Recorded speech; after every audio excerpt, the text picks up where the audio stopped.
Everyone, आज ये मेरे YouTube चैनल की पहली वीडियो है constitution. Hope so you like watching this video and if you do please do like share and subscribe to my channel. I will be posting videos related to political science, history.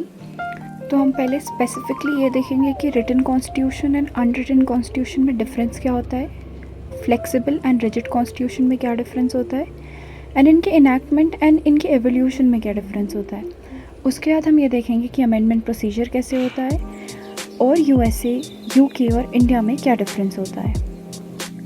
तो basically the word constitution means the basic law और rules of a country और organisation. इसका मतलब ये है कि कोई भी सेट ऑफ रूल्स जिससे कंट्री गवर्न हो रही है उसे आप कॉन्स्टिट्यूशन कहेंगे।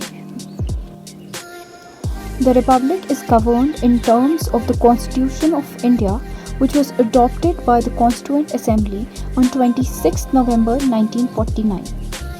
मतलब ये है कि जो हमारी कंट्री है उसका कॉन्स्टिट्यूशन 26 नवंबर 1949 को बना था और वो फोर्स में आया था 26 जनवरी 1950। इसीलिए 26 जनवरी को रिपब्लिक डे हमारी कंट्री में मनाया जाता है।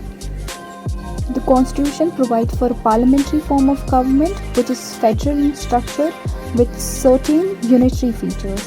मतलब ये होता है कि जो भी पार्टी पार्लियामेंट में अपनी सीट सबसे ज़्यादा बनाएंगी वही पार्टी एक गवर्नमेंट फॉर्म करेगी। अभी के लिए आप बस इतना समझिए कि फेडरल ये होता है जिसमें पावर्स डिस्ट्रीब्यूटेड होती है और यूनिटरी वो होता है जिसमें पावर एक अथॉरिटी के पास होल्ड होती है। A written constitution means a constitution written in a form of book or a series of documents combined in a form of book। एक written constitution में सब कुछ बुक के फॉर्मेट में लिखा होता है। अगर आपको कोई भी लॉ चाहिए, अगर आपको कोई भी चीज़ चाहिए जो आपको अपनी कंट्री गवर्न करने के लिए इम्पोर्टेंट है वो कॉन्स्टिट्यूशन में होना चाहिए, तभी वो वैलिड होगा आपका एक्ट। कोई भी कंट्री का रिटन कॉन्स्टिट्यूशन बनने से पहले एक कमेटी सेटअप होती है जो वर्ल्ड के सारे कॉन्स्टिट्यूशंस को एक बार चेक करती है, देखती है कि उनकी कंट्री के लिए क्या इम्पोर्टेंट है और फिर वो उसको इनैक्ट करती है अपनी कॉन्स्टिट्यूशन में। जब इंडिया में कॉन्स्टिट्यूशन बन रहा था तो doctor Bhimrao Ambedkar was the chairperson of the constituent assembly. The government is bounded by it's provision. It has to work strictly and selflessly in accordance with the provisions। That means कि government को जब वो constitution बन जाए उसके बाद उसके according ही काम करना है, उसके बाहर, उसके स्पेयर्स के बाहर आप काम नहीं कर सकते हो। इंडिया के अलावा USA, Germany, Japan, Canada, France and Switzerland are written constitutions. Now basically what an unwritten constitution is, it is not written in a form of book। वो ग्रेजुअल प्रोसेस है जो आपकी कंट्री अडाप्ट करती है। Basically if I give an example, it is UK, United Kingdoms, where there is no written constitution. तो पिछले जितने भी प्रोविजंस होते हैं, जितने भी जजमेंट्स होते हैं जो कोर्ट के होते हैं, वहाँ से जो एवोल्यूशन हुआ है, वहाँ से जो लॉज बने हैं उसे ही फॉलो करते हुए the people abide by the rules and regulations that their country had been following from the past.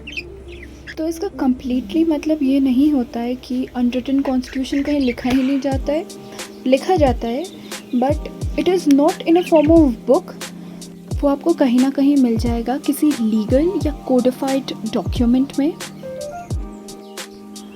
जो आज के कंटेम्प्रेरी पॉलिटिकल साइंटिस्ट हैं, they subscribe that it is not important for a country to be governed only with a constitution if the efficiency and the work of the country is particularly being attained without a written constitution, it is not merely important। Basically इसका मतलब ये है कि अगर किसी country के पास written constitution नहीं है बट वो कंट्री काम कर रही है, उसकी तीनों विंग्स काम कर रही हैं, that is the legislature, executive and the judiciary, so it is not important कि वो एक रिटन फॉर्मेट में हो ही हो। इस वीडियो के और पार्ट्स मैं अपनी फॉलोइंग वीडियोस में कवर करूँगी। अगर आपको कोई भी क्वेरी इस टॉपिक से रिलेटेड है तो प्लीज़ कमेंट में मुझे बताएं, मैं उसका ज़रूर रिप्लाई करूँगी। Hope so you enjoyed watching this video, and if you do, please do like, share and subscribe to my channel.